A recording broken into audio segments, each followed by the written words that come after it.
Bismillahirrahmanirrahim.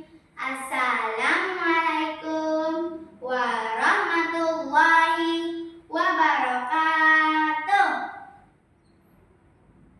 Perkenalkan, nama saya Naura Silvia. Saya dari SD Negeri Kedungring. Mohon berkenan, saya akan membawakan cerita yang berjudul Babat Gerumbul Lubang Watu. Dewan juri dan para hadir, selamat mendengarkan. Babat gerumbul lubang watu. Pada zaman dahulu kala, di sebuah desa, ada wilayah yang bermata pencaharian sebagai penderes pohon kelapa untuk dijadikan gula Jawa atau dalam bahasa Indonesia, gula merah. Suasana di wilayah itu sangat tentram. Warganya terkenal dengan kerukunan dan kegotong royongannya. Sepanjang hari, aroma gula merah yang berasal dari dapur warga yang sedang memasak air nira menjadi gula merah atau dalam bahasa Jawa indel menjadi ciri khas jika kita melewati daerah tersebut. Karena dimasak menggunakan tungku dan kayu bakar. Rata-rata setiap dapur mengeluarkan asap yang mengebul.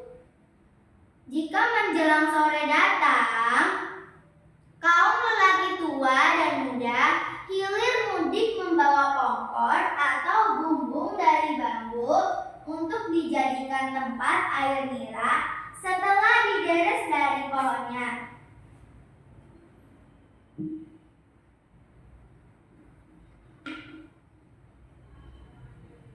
Ada yang baru berangkat menderes, ada juga yang sudah pulang menderes.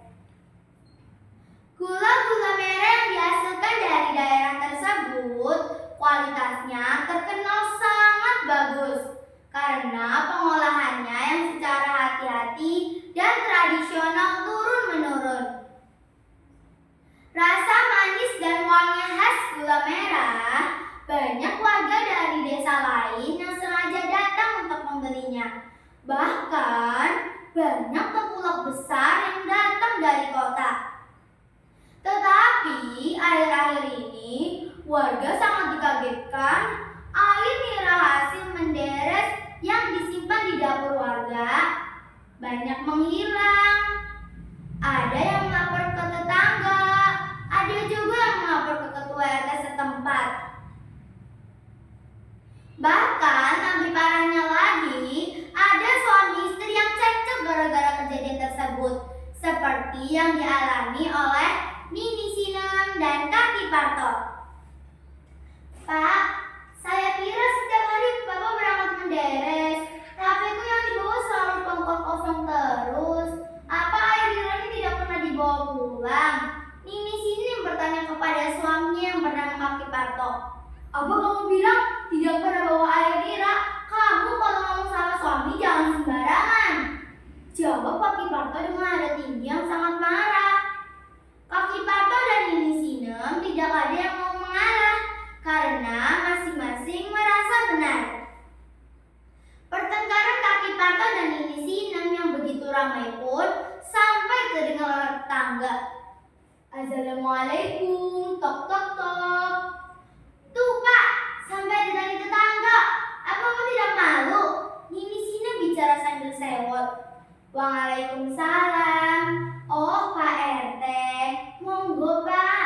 Tumben dari mana saja? Silakan duduk dulu. Dari rumahnya Pak Sapar. Kebetulan tadi saya lewat rumahnya Panjenengan, kok rame ya? Sebetulnya ada apa sih Bu? Tanya Pak Dulo yang kebetulan jadi ketua RT. Itu bapaknya anak-anak, setiap hari kan berangkat menderes. Saya kira pohon-pohonnya masih bagus, tapi kok yang dibawa selalu pongkol kosong terus. Tapi kalau ditanya tidak mau jujur, marah-marah, ngajak ribut. Ini sini mengadu ke Pak RT. Apa Bu, sampai juga sering kehilangan air nira? kok sama dengan warga lainnya?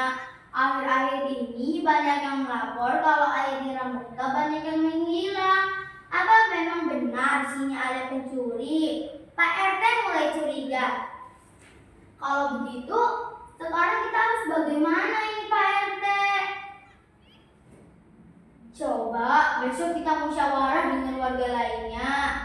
Malam selanjutnya, para warga berkumpul untuk membahas masalah tersebut.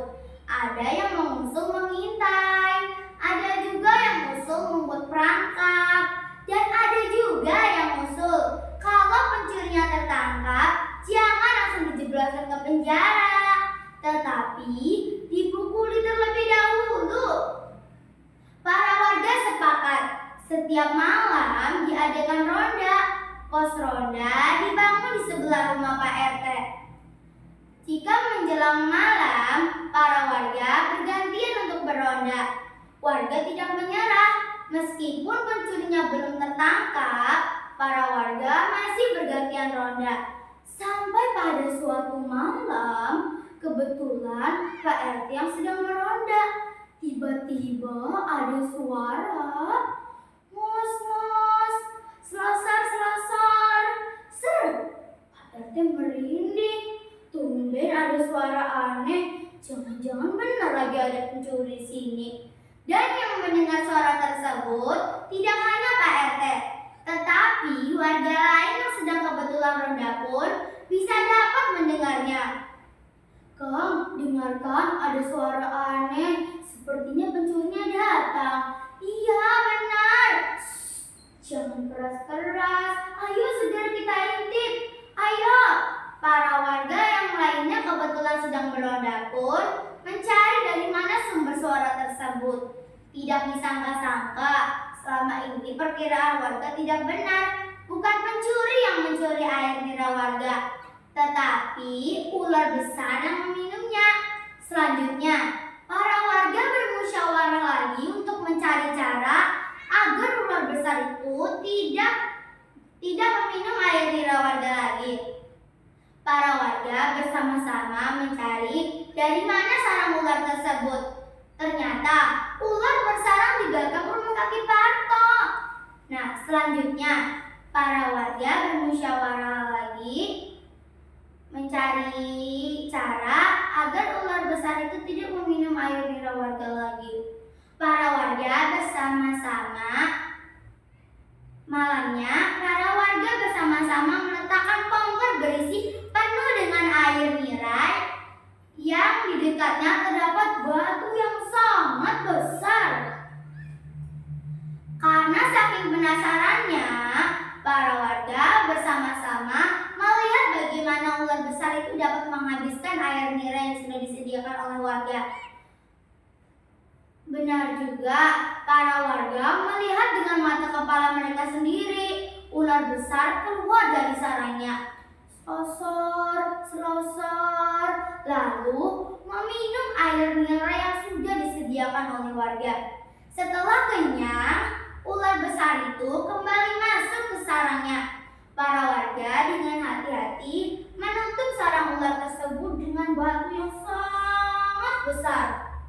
Bismillah, para warga dengan hati-hati mendorong batu tersebut. Entah mengapa, batu tersebut dengan mudah didorong oleh warga. Malam-malam selanjutnya, sudah tidak ada lagi kejadian air nira warga yang menghilang. Kehidupan di gerumbul tersebut kembali seperti semula. Setelah beberapa tahun, dari batu besar yang digunakan untuk menutup sarang ular tersebut, keluar lubang sumber mata air yang sangat besar. Dan apabila direbus, airnya sangat segar dan ada rasa manis-manisnya. Dewan juri dan para hadirin, demikian cerita dari desa saya, Desa Kedumpring. Jika Dewan juri dan para hadirin penasaran dengan mata air tersebut, ayo silakan datang langsung ke desa saya, Desa Kedumpring. Airnya ada manis-manisnya loh, sangat seperti jurinya yang sangat manis. Terima kasih. Wassalamualaikum.